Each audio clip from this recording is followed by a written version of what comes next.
You, just 48 hours ago, were in Kenya making an announcement with Hugh Evans and Ajay Banga of the World Bank.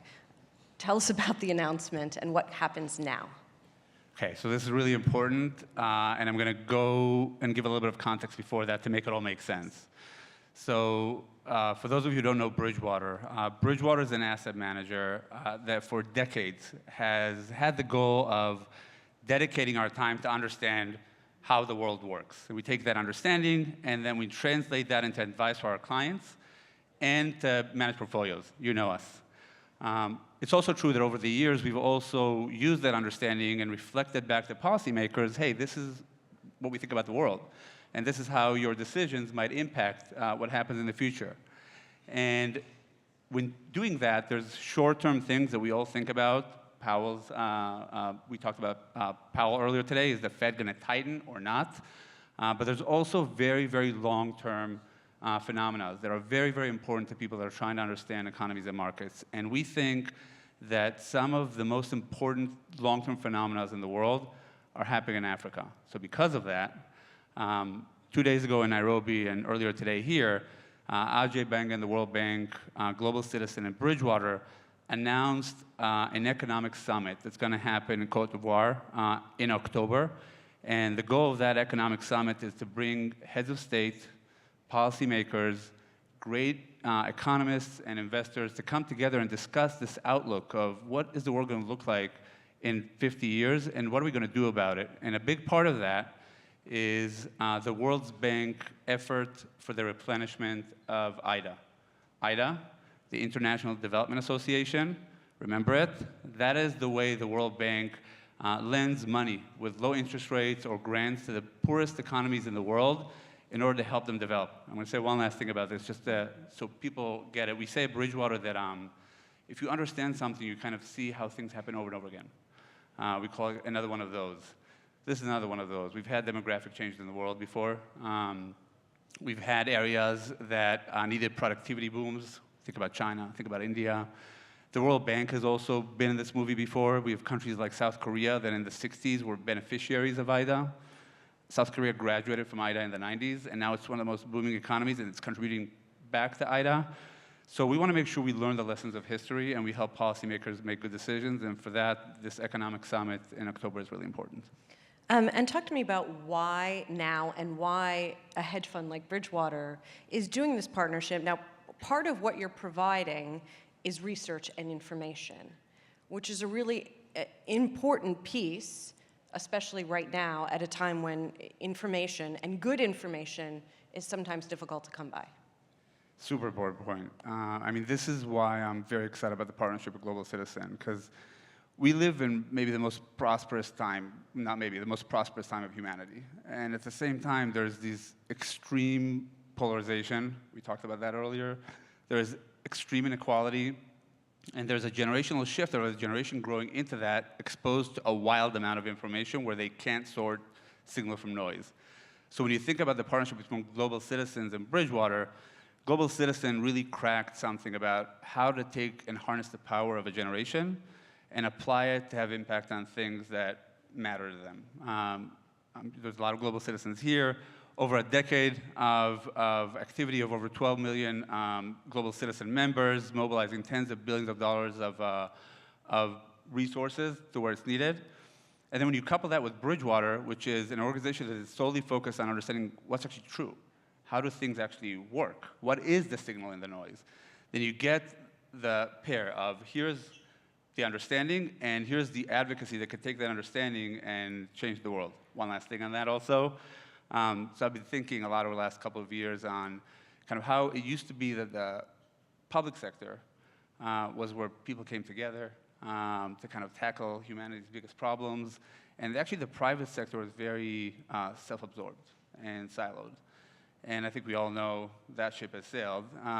The public sector is dysfunctional in a lot of ways. And today in private companies like Bridgewater, you see a very wide range of people and opinions coming together to tackle shared goals. So in that sense, I think that's the way for this generation to tackle things that they care about. And I think Hugh Evans from Global Citizen, I, and other people are just representatives of that with our teams. I looked through some of the research that you all have put out already that is pertinent to all of this, and it's really interesting, but it also makes very clear how things in Africa can go in different directions, right? How you could have more growth there, potentially more productivity, or not. As your team was doing this research, what sort of stood out to you? So, great, super important.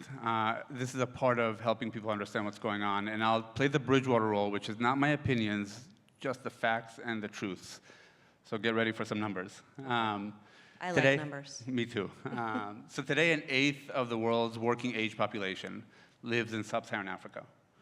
And that number is growing because of a population boom by 30% each decade, and that's happening when in most of the rest of the world there's a population decline.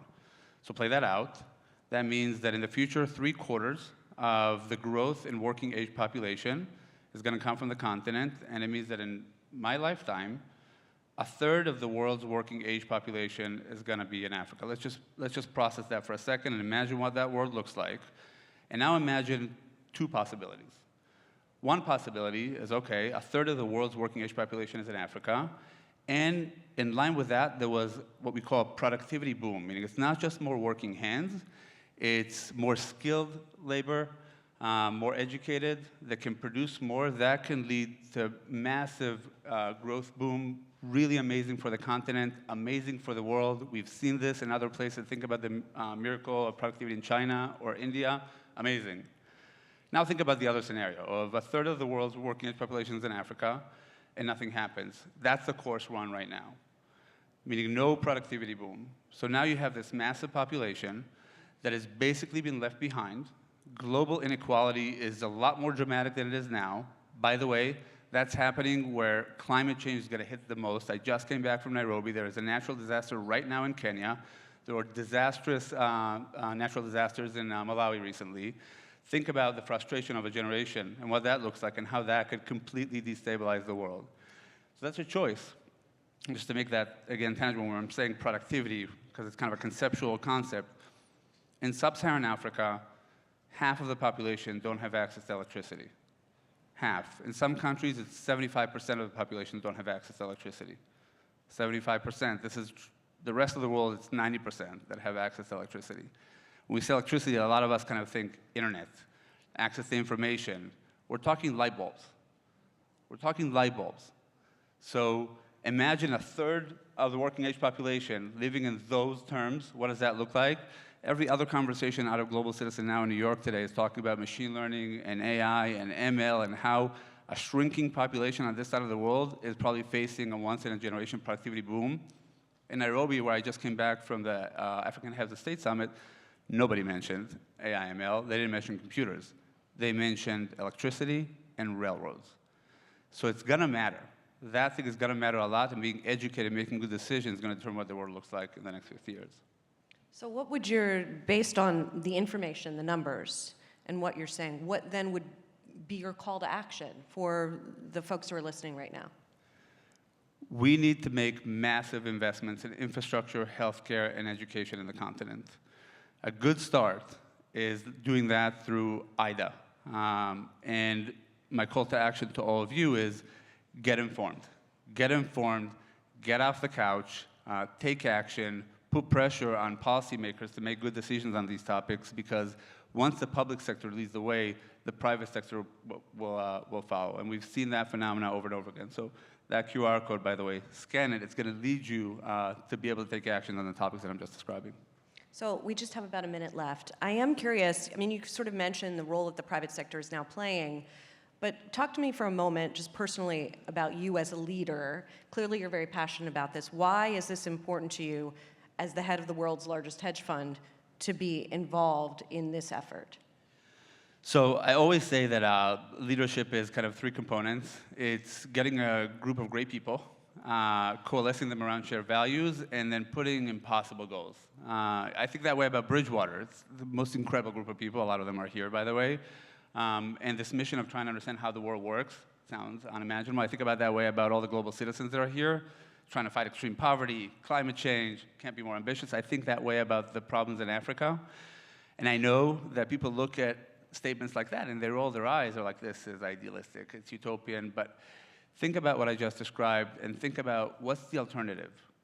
A third of the world's working age population is going to be in Africa. 50% of them don't have electricity. You can sit on the couch, Theodore Roosevelt talk about the kind of the person in the arena. Leadership is getting as many people to be the person in the arena and to do incredible things. And I urge you to take action.